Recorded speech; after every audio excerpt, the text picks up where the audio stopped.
Коми проходит месячник безопасного интернета. Акция направлена на профилактику распространения опасного контента во всемирной сети и затрагивает разные темы. Защита от кибермошенников, общение с незнакомцами, использование персональных данных, очные и дистанционные лекции специалисты Лиги безопасного интернета проводят для школьников и будущих педагогов. На одном из таких уроков побывал Алексей Корчма. 6 из 10 детей пользуются интернетом ежедневно. Такие данные приводит Фонд общественного мнения. Игры, общение в соцсетях и в меньшей степени по учебе. Зависимость от интернета пугает. После учебы часа 3. Соцсеть. Интернет-книги читаю. Просто общение. Игры, общаюсь с людьми, смотрю видео, рисую, читаю что-то. Нередко доверчивые юзеры становятся жертвами разного рода аферистов. В сеть утекают персональные данные, номера банковских карт и даже интимные фото. Взломы личных страничек, кражи и вымогательство денег. В полицейских сводках это едва ли не каждый день. Было такое, что мне звонили мошенники и пытались как-то выманить у меня данные о карте и украсть деньги, скорее всего. Но у нас до этого было предупреждение от полиции, что не ведитесь на этом. Все, я не повелся, и все нормально.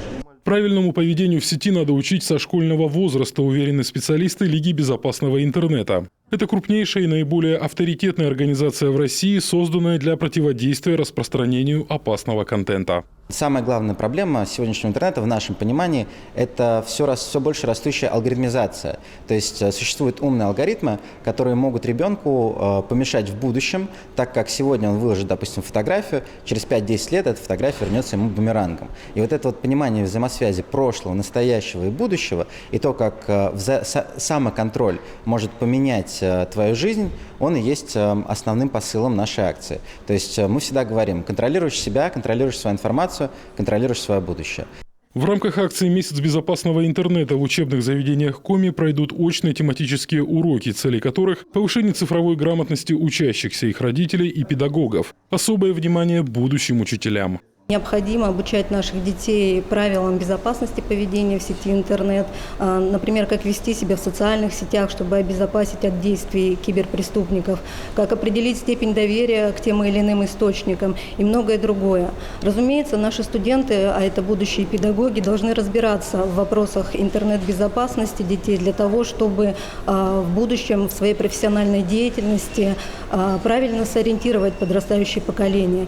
Выявление суицидального поведения, профилактика влияния деструктивных культов, употребление наркотиков, травли и насилия. Педагоги, дети и родители должны знать об угрозах в интернете. Важно думать и действовать на шаг вперед.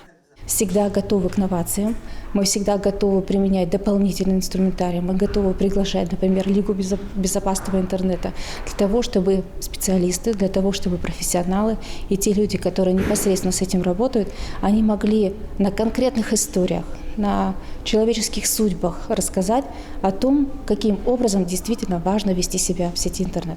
Акция «Месяц безопасного интернета» продлится в Коми и еще 9 регионах страны вплоть до конца октября. На местах к проведению уроков в школах привлекут волонтеров отделения Национального центра в Республике Коми, поисково-спасательного отряда «Ухта-Спас». Алексей Корчма, Олег Жуковский, телеканал Юрган, Сыктывкар.